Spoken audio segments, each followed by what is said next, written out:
O segundo tipo de divisão celular, então, chamado de meiose, ao contrário do primeiro processo que tinha como finalidade manter a igualdade, agora a ideia é tentar manter a diferença, criar diferenças, introduzir novidades genéticas dentro de uma célula. Então, esse processo ele tem algumas características importantes, entre elas, um embaralhamento genético e o segundo, uma redução do número de cromossomos. Então aqui, para usar como exemplo simples, nós vamos pegar de novo uma célula com 2N igual a 4.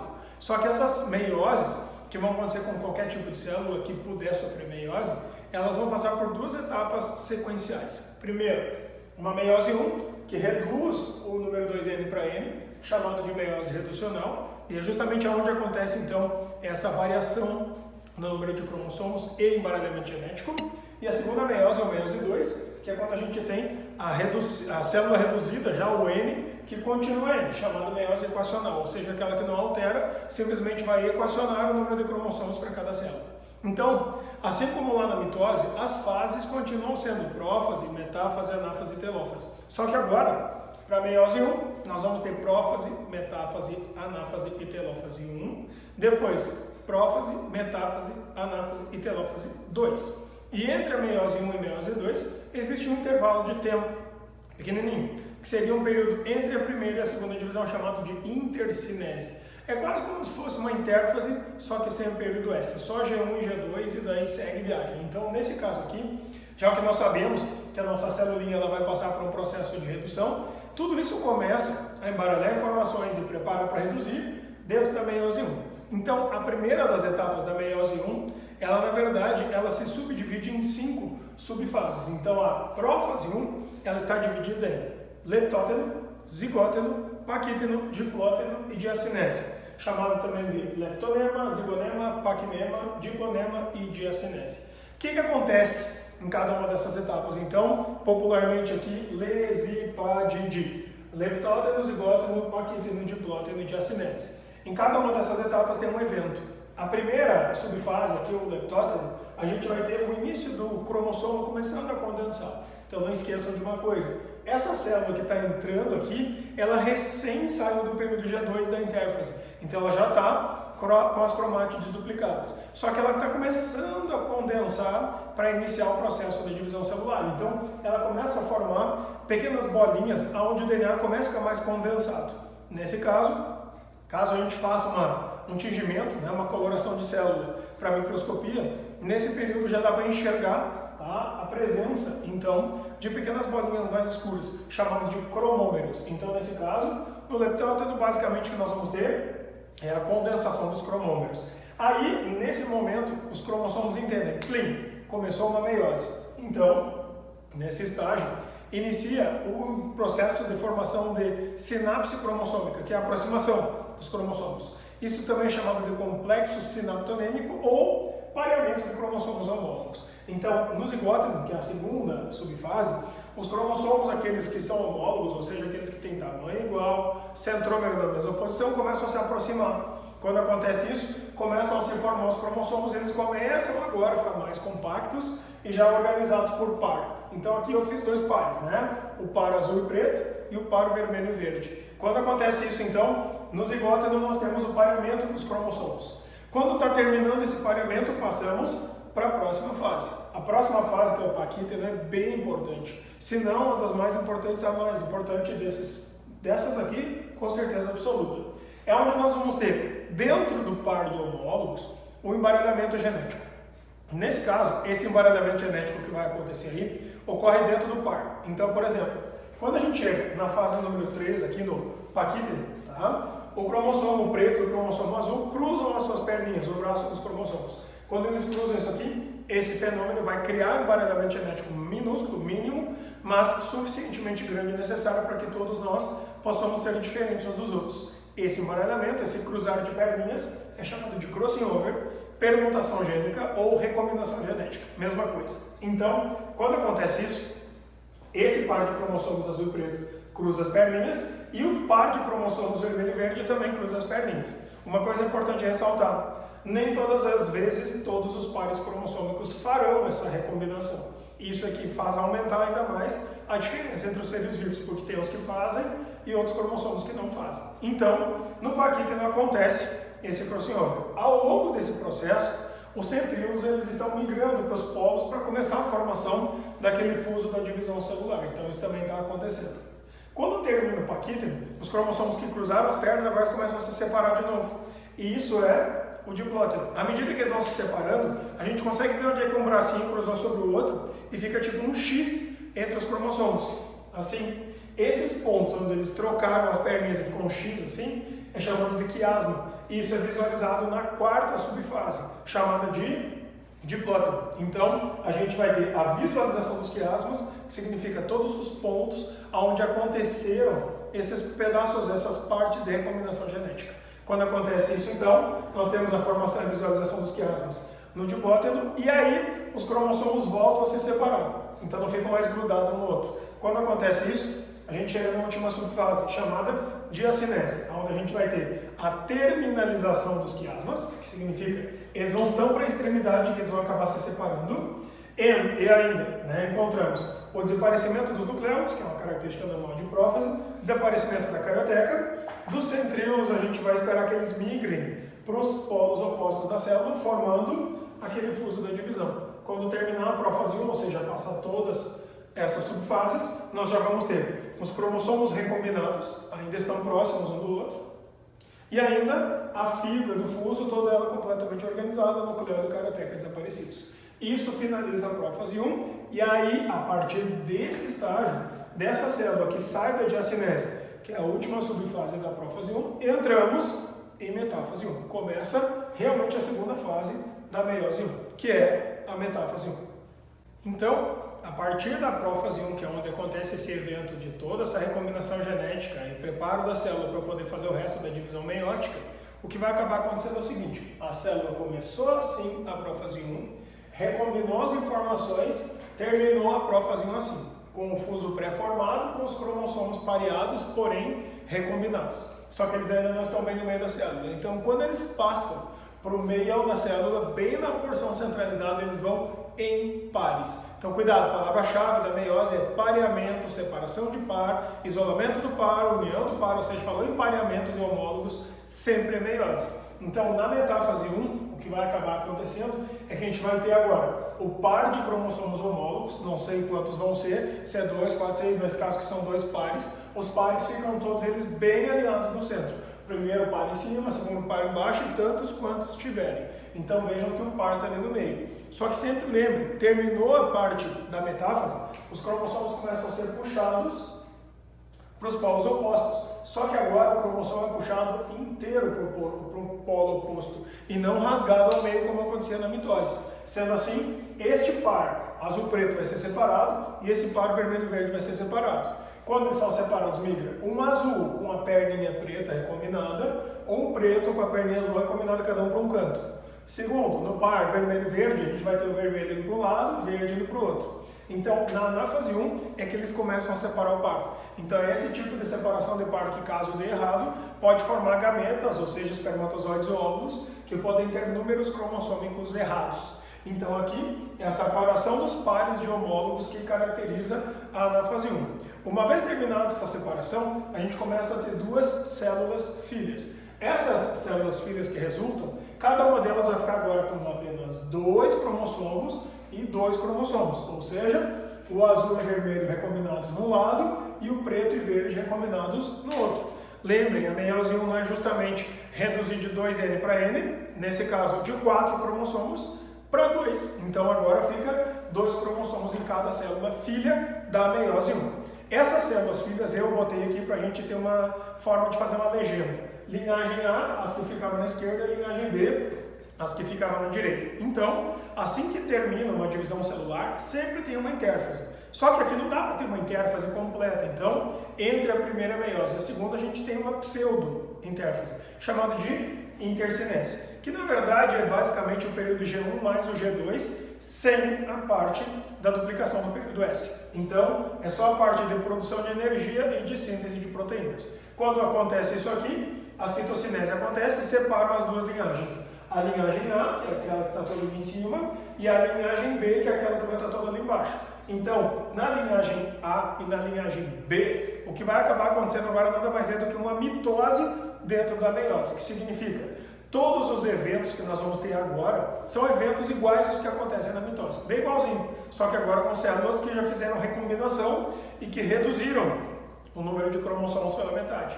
Essas células que têm essa habilidade de reduzir o número de cromossomos pela metade são chamadas células germinativas. Então, quando uma célula germinativa começa e termina a primeira meiose, cada célula filha já é uma célula haploide. E cada uma dessas células haploides agora vai começar um segundo processo, que é a meiose 2, chamada meiose equacional, ou seja, o número de cromossomos vai ficar igual, não vai mudar mais. O que vai mudar é a distribuição dos cromossomos dentro de cada célula. Então, na linhagem A, nós ficamos com o cromossomo azul recombinado e vermelho recombinado. O que acontece com a linhagem A? Na prófase 1, eles condensam de novo, desaparece a carioteca de novo, forma-se um fuso de novo. Aí, na parte da metáfase 2, mesma coisa que na mitose, cromossomos bem no meio da célula, altamente compactados, só que agora só o azul recombinado e só o vermelho recombinado, sem aquela questão de pareamento. Pareamento é só durante a meiose 1, tá? Aí, terminou isso aqui, puxa de novo, para a direita, para a direita, esquerda, e rasga esses cromossomos ao meio, fazendo com que migre uma cromátide unicamente azul para um lado e uma azul recombinada com preto para o outro. Uma completamente vermelha para um lado e uma vermelha com verde para o outro. Quando acontecer isso aqui e esses cromossomos terminarem essa migração aqui, nós teremos duas células filhas da linhagem A, que nós denominamos aqui A1 e A2. A primeira, que é a A1, vai ficar com o azul recombinado e o vermelho recombinado. A outra, que é a A2, vai ficar com um puro vermelho e um puro azul. Vejam que geneticamente, célula 1 e célula A2 têm apenas 2 cromossomos dentro de cada uma, mas geneticamente não é igual. Sendo assim, se não são geneticamente iguais, nós já temos duas células filhas geneticamente distintas, que é a ideia da meiose. Agora vamos ver a linhagem B. Na linhagem B, nós temos então o cromossomo preto recombinado e o verde recombinado, que estão dentro de um núcleo, porque é prófase, compactando, formando as fibras do fuso. Saiu da prófase 2 e entrando na metáfase 2, o fuso está completamente formado de novo. O preto recombinado está bem alinhado em cima do verde recombinado. Então, termina essa fase, de novo, as fibras encurtam, puxando esses cromossomos para os lados opostos. Quando acontecer isso aqui, então, nós vamos puxar para um lado o preto recombinado e um todo verde. Para o outro lado, o preto puro com o verde recombinado. Quando a gente puxar isso aqui e terminar o encurtamento dessas fibras aqui, o que vai acabar acontecendo é que nós vamos ter então duas células resultantes da linhagem B, que nós vamos denominar aqui célula B1 e célula B2. Na B1 nós vamos ter um cromossomo puro preto, tá lá, e um verde recombinado, tá lá. Depois, no outro lado, na B2, nós vamos ter um preto recombinado e um verde puro, tá aqui. Se vocês olharem as combinações agora de todas as células que nós temos, A1, A2, A3, a B1 e B2, que são todas elas resultantes desse processo de divisão, vocês vão ver que todas elas possuem combinações genéticas distintas. Nenhuma das vezes a combinação genética se repete.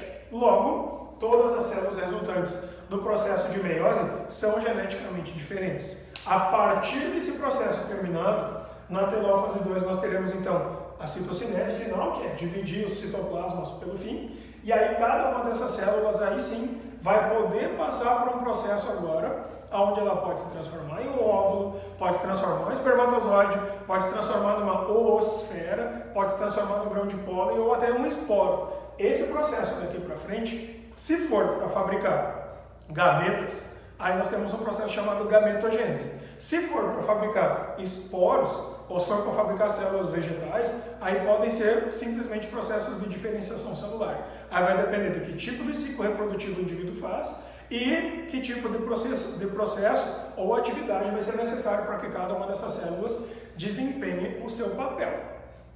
Resumindo então, cromossomicamente e em termos de moléculas de DNA, o que foi que a meiose fez? Bom, se a gente começar com o princípio que a gente tinha uma célula 2N igual a 4 e que ela tinha em fase G1 4 moléculas de DNA por célula, 1, 2, 3, 4. Nesse caso, quando ela passa pelo período S na intérfase e entra em G2, ela simplesmente duplica cada cromossomo. Então a gente continua tendo 1, 2, 3, 4 cromossomos, só que agora com 8 moléculas de DNA. 2, 4, 6, 8. Então, o que vai acabar acontecendo? A célula sai do G2 e entra em meiose 1, que é a reducional. O que a gente faz na reducional? Reduz. Então, reduz de 2N para N. Então, aqui a gente vai reduzir o valor do 2N, só. Quando acontecer esse tipo de coisa na meiose 1, a gente pega metade do primeiro par e manda para a primeira célula, tipo o cromossomo preto, metade do segundo par e manda para a primeira célula, metade do primeiro manda para a segunda célula e metade do segundo manda para a segunda. Sendo assim, o que acaba acontecendo é que de 2N reduz para N. Eram 4 cromossomos, serão 2 agora. Só que cada um deles tem 1, 2, 3, 4 filamentos de DNA em cada célula. Então, 4 moléculas de DNA por célula ainda. Exatamente quando a gente tinha no começo. Então, cuidado com isso aqui, porque ao final da primeira meiose a gente tem o mesmo número de moléculas de DNA que tem lá na primeira célulinha que está em G1 ainda. Sendo assim, quando essa célula aqui fizer agora a meiose 2, ela simplesmente vai repartir cada cromossomo na metade. Então, na primeira célula, vai repartir o preto em um pedaço, repartir o verde em um pedaço. Vai repartir o azul um pedaço, repartir o vermelho um pedaço. Lembrem sempre, nós temos que ter pelo menos um cromossomo de cada par em cada célula resultante.